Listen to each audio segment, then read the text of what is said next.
April 12, 1946, Detroit, Michigan. The morning air carried the smell of oil and steel. Inside the vast echoing hangar of the Detroit Arsenal tank plant, a group of uniformed men, former officers of the Wehrmacht now wearing plain coats, with visitor tags, stood in stunned silence. A thick man in his 50s, his once rigid Prussian posture softened by defeat, slowly turned his cap in his hands. Colonel Heinrich Kruger, former logistics officer for the 2nd Panzer Division, had spent the war coordinating tank deliveries from the Ruhr. He had seen the forges of Essen, the foundries of Dortmund, the precision assembly halls of Krupp. Nothing had prepared him for this. Before him, endless lines of green giants stretched under fluorescent light. M4 Shermans, hundreds of them, each gleaming with a sheen of fresh olive drab. Some were fitted with the new 76 millet and a gun, others still bore the rounded turrets of the earlier models. Above catwalks hummed with movement, men and women in denim uniforms guided cranes, welded armour plates, and lowered engines the size of tractors into open hulls. The sound was deafening steel, hissing rivets, snapping engines, testing. A man in a brown work jacket approached, extending a hand. "Name's Charlie Reynolds," he said, his voice carrying the calm pride of the Midwest. "My folks ran a dairy farm up in Lansing. Built plows before this. Now we build tanks." Kruger blinked. A farmer building tanks. In Krupp's world, such work required engineers with years of schooling master toolmakers and state-issued labour from occupied Europe. But this American, this young oil-stained farm boy, seemed to move through the mechanical thunder as if it were harvest season. As they walked the line, Kruger noticed something else: efficiency without fear. No whip-cracking foreman, no Gestapo posters warning of sabotage. Workers chatted, freely laughed, even while machines the size of locomotives roared beside them. On a high platform, a woman in goggles tightened bolts on a turret, then waved to a mechanic below. Reynolds grinned. "We roll one off that line every 30 minutes. Kruger's translator hesitated, thinking he'd misheard. 30 minutes. "That's right," Reynolds said, wiping his hands on a rag. "Round the clock. Every half hour, another Sherman's ready to ship." Kruger turned to his fellow officers. Their faces, men who once oversaw Germany's most formidable war industries, were pale. He muttered almost to himself, "In Essen. It took us 6 weeks for a single Tiger." In that moment, the myth of German industrial invincibility crumbled. The Americans hadn't out-engineered them. They had out-organized, out-produced, and out-believed them. As a thunderous clank echoed through the factory floor, a bell rang, signaling another tank completed. Workers cheered as the M4 rolled forward on its own power headlights flickering to life. A chalkboard near the exit read Sherman Duckle 49-281, completed 09:30 a.m. The German colonel stared at the number. 49,000 tanks, he whispered. It was not our soldiers who lost the war. It was our factories. And beside him, the farmer's son smiled, faintly unaware that his hands had helped end an empire. The birth of an arsenal. February 1941, Warren Township, Michigan. Snow fell in heavy wet flakes over a stretch of frozen farmland just outside Detroit. A year earlier, this had been cornfield and pasture flat, quiet and ordinary. Now it was a construction site large enough to swallow a city. Steam shovels clawed at the earth. Trucks roared past stacks of steel beams. At the centre of it all, a man in a wool coat and fedora stood with blueprints flapping in the wind. His name was William Knudsen, a Danish-born mechanic turned American industrialist, and he had just been asked by President Franklin D. Roosevelt to perform a miracle. Bill Roosevelt had told him in Washington, "You built cars for Ford and Chevrolet. Now I need you to build tanks for democracy." Knudsen had laughed at the time, thinking the president was joking. But the laughter stopped when he saw the plans of a single factory capable of building an entire armoured division every month. The US Army called it the Detroit Arsenal Tank Plant. To Knudsen, it was something even greater, the industrial weapon that could turn farmers and factory workers into the most unstoppable production force on Earth. Inside the half-built skeleton of the plant, Knudsen shouted over the rumble of bulldozers, "We're not just making tanks, we're making a system to make tanks." His voice echoed through the steel beams. Around him stood engineers from Chrysler, toolmakers from Ohio, and farm boys from the Midwest who'd never seen a tank before in their lives. Chrysler's president, K.T. Keller, removed his cigar. "Bill, none of these men ever worked on armour plate." Knudsen grinned. "Then we'll teach them." By spring, the building rose like a cathedral of steel and glass. It stretched nearly half a mile long with walls tall enough to fit aircraft inside. Overhead cranes spanned the ceiling. Conveyors snaked through the floor like arteries. The design was unlike anything in the world. German factories worked vertically, crafting machines in small specialist workshops. The Detroit Arsenal worked horizontally. It was a river of assembly, each stage feeding the next, each worker trained for speed and precision. When the first M3 Lee rolled off the line in April 1941, it wasn't perfect. Weld seams cracked, tracks came loose, the gun mount jammed. But Knudsen watched it move under its own power across the lot, snow still clinging to its sides, and whispered to himself, "It runs. The next one will run better." Behind him, rows of farmers, machinists, and housewives, people who'd come from Kansas, Iowa, and the Dakotas cheered like they were watching a child's first steps. By December, when news came that Pearl Harbor had been attacked, Knudsen's arsenal was already ready. The plant lights never went dark again. Shift whistles blew day and night. Workers poured in on buses. Men who had driven tractors their whole lives now tightened bolts on tank turrets. Women who once stitched curtains now welded armor plates thicker than church doors. A sign above the main entrance read, "They can't fight without our tanks." By mid-1943, the plant produced a new M4 Sherman every 30 minutes, a rhythm so relentless it stunned the German high command when they learned of it through intelligence reports. In Berlin, Albert Speer refused to believe the numbers. 30 minutes, he scoffed. Impossible. They exaggerate to frighten us. But in Michigan, under the factory lights, another tank rolled off the line, its engine roaring like thunder across the snow, and the farmers' sons and daughters who built it didn't stop to celebrate. They just punched their time cards, grabbed coffee, and got ready for the next one. The machine that never slept, August 1943, Detroit Arsenal, Tank Plant, Michigan. The night shift began with a siren that sounded more like a battle alarm than a work bell. Rows of buses hissed to a stop outside the main gate. Doors opened and hundreds of workers stepped out into the summer heat. Their overalls smelled of oil and iron dust. Some carried lunch pails, others clutched thermoses of black coffee strong enough to keep them awake through the roar of the machines. Inside the factory was alive, a living organism of steel and motion. The floor trembled with the pounding of hydraulic presses shaping armor plate an inch thick. Sparks rained from overhead welders. The air shimmered with heat, the sound of engines, and the clang of steel on steel. A teenage worker named Eddie Lambert, barely 18, climbed onto a scaffold with his welding torch. His father had been a farmer in Nebraska, now overseas with Patton's Third Army. Eddie had never seen combat, but he liked to joke that his battlefield was right here on the assembly line. "Every tank we finish," he said, lowering his mask, "Dad gets one step closer to home." Down below, Foreman Walter Red McNeil barked over the noise. "Keep those buggy wheels rolling, boys." We're 10 minutes behind. A cheer rose as another M4 hull passed inspection. On its flank, someone had scrawled in chalk "Berlin Express." At Chrysler headquarters, downtown executives tracked every output hour like combat reports. The goal was clear one tank every 30 minutes, 24 hours a day, and they hit it sometimes better. By dawn, 48th Shermans would have rolled off the line bound for ships in New York and San Francisco. The numbers were staggering. In Germany, a Panzer IV took roughly 3,000 man-hours to build. A Tiger tank could consume 300,000. But at Detroit Arsenal, thanks to Knudsen's assembly miracle, the M4 required just over 10,000 man-hours, and the process was shrinking each month. It wasn't magic. It was organization, the raw, relentless rhythm of American industry at war. Engine sections came from Dodge, Maine, turrets from Lima, transmissions from Allison. Each piece arrived by rail, perfectly timed. Forklifts darted between stations like ants feeding the line. Workers didn't build tanks from scratch, they assembled victory from 1,000 moving parts. And yet there was something deeply human amid the noise. During the midnight lull, the cafeteria filled with laughter. A fiddler from Kentucky played tunes on a lunch table. Women from Flint swapped stories of brothers overseas. Someone pinned up a telegram on the bulletin board, "Dear Chrysler Workers Tank. Wendy's 2006 reached us in Tunisia. She saved our skins. God bless every one of you." That is James Riley, 1st Armoured Division. By early 1944, the Arsenal's output dwarfed entire nations. Britain, exhausted and bombed, built fewer tanks in a year than Detroit did in 3 months. And when Soviet officers visited to coordinate Lend-Lease shipments, they walked the production line in silence, shaking their heads. One of them, Colonel Zhdanov, turned to Knudsen and said through a translator, "Your people They work like soldiers."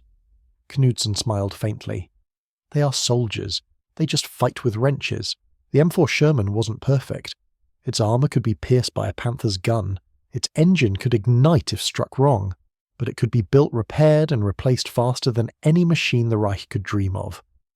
And that more than any single weapon broke the German war machine.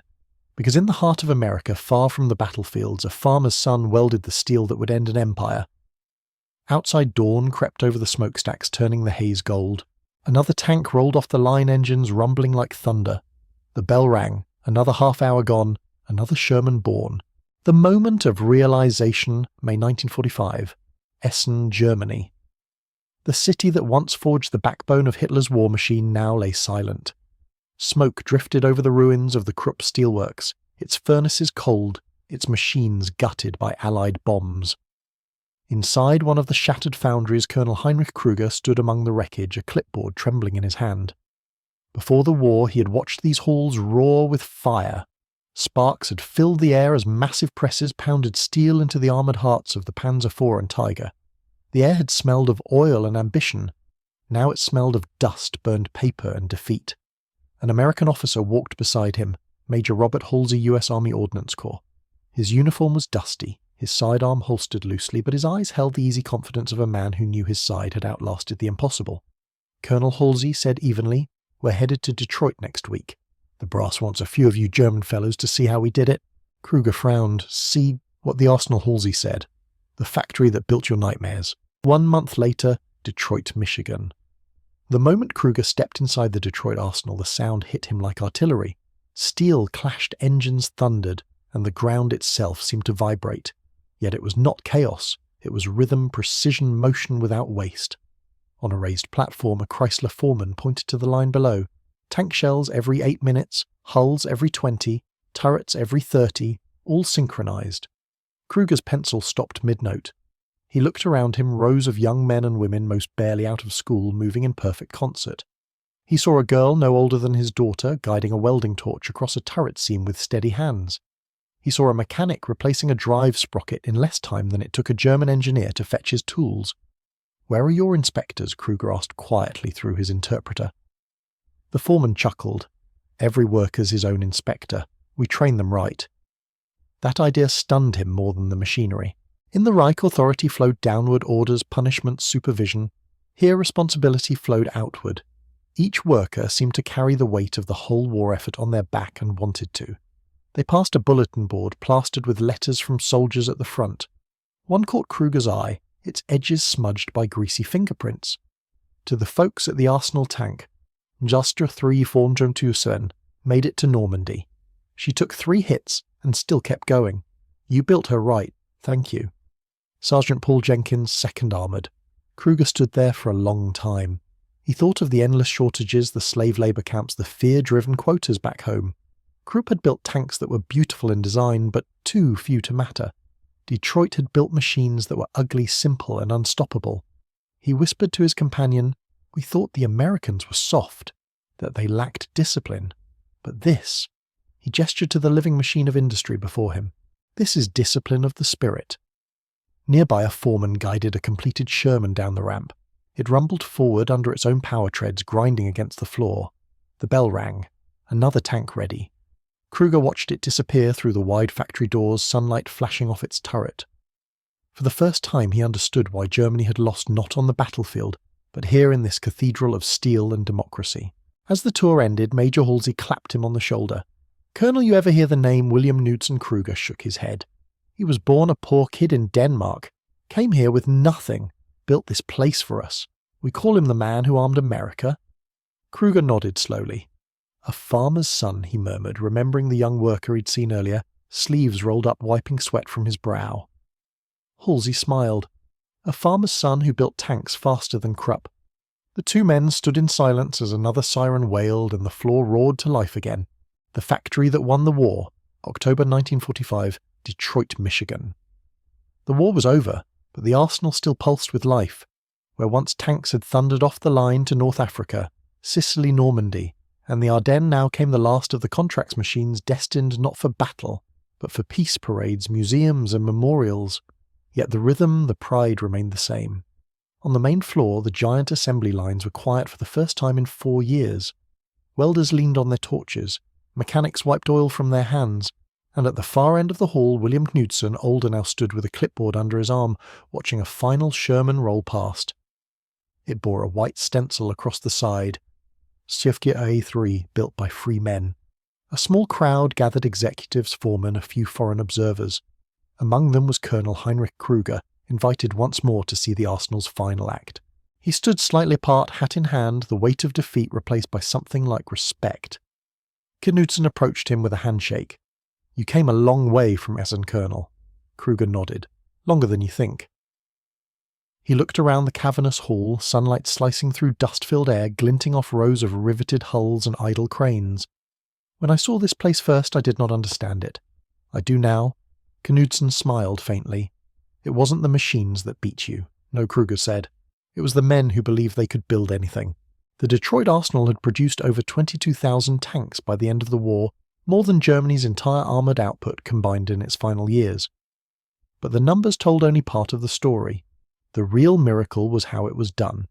It had taken an idea that ordinary people given trust and purpose could achieve the impossible. Farmers, housewives, mechanics, high school graduates, refugees from Poland and Italy, black workers from Alabama and Mississippi who'd left the cotton fields for the promise of Detroit. Together they had built what generals alone could not momentum. A poster still hung near the entrance, faded but defiant. "They can't fight without our tanks." Each letter now seemed a relic from another lifetime, yet its truth remained eternal. In a world where dictators had forced men to labour through fear, democracy had built its arsenal through belief. A journalist touring the plant that autumn asked Knudsen what he thought when he looked back on it all. He paused, turning his eyes toward the long silent line, and said softly, "I think of the kid from Iowa, who learned to weld, the woman who worked 2 shifts while her husband fought in France, the mechanic who stayed late to fix a jammed conveyor because he didn't want to be the reason a single tank was late to the front." He adjusted his hat. They were the army behind the army. Outside, the afternoon light spread across acres of concrete. The wind carried the faint scent of oil and ozone, and somewhere in the distance a train whistle sounded the same kind that had once hauled thousands of Shermans to waiting ships. Kruger stood at the loading bay watching workers unbolt signs and coil up cables. He could still hear the ghostly echo of hammers and engines, the song of industry that had decided the fate of continents. He turned to Knudsen one last time. "You should know," he said, "that in Germany we taught our engineers to worship the machine. Here your people built them as if they were planting crops." Knudsen chuckled. "Maybe we were. Tanks were just the harvest." They shook hands, 2 men from opposite sides of history, and for a brief moment the noise of the arsenal returned in memory, the hiss of welders, the clatter of gears, the cheers when another Sherman rolled off the line. Kruger tucked his hat under his arm, walked toward the exit, and whispered in his native tongue, "So this was how they won." The door closed behind him with a soft metallic click, and in the stillness that followed, sunlight fell across the last tank to bear the arsenal's mark. Its paint gleamed under the rafters, every bolt and weld a testament to the men and women who had built not just machines, but history itself. The farmer's son who built tanks, and the lessons he left behind. When historians speak of victory in World War II, they often mention generals' battles and strategies. Yet one of the greatest triumphs was born not on a battlefield, but on a factory floor in Michigan, where ordinary men and women built tanks faster than any army could destroy them. The Detroit Arsenal tank plant was a miracle of faith organization and unity. Farmers became machinists, housewives became welders, and immigrants found belonging in the rhythm of the assembly line. Together they turned raw steel into the heartbeat of freedom. What makes this story remarkable isn't just the scale of production, a Sherman tank every 30 minutes, but the spirit behind it. These workers believed that their effort, no matter how small, mattered. They laboured through exhaustion loss and uncertainty, driven not by fear but by purpose, and that purpose transformed them into something far greater than their individual selves. When captured German officers visited the arsenal after the war, they were astonished. They had built machines through command and coercion. Americans had built theirs through trust and collaboration. The difference was not mechanical, it was moral. In life, we are all builders. Whether of families, careers, or dreams, the principles remain the same: purpose over pride, cooperation over control, and faith over fear. True strength doesn't come from force or perfection, but from people who care enough to keep going, one bolt, one idea, one small act at a time. The lesson of Detroit's arsenal is timeless. When ordinary hands unite behind an extraordinary belief, even the impossible can be assembled piece by piece, hour by hour until it rolls forward into history.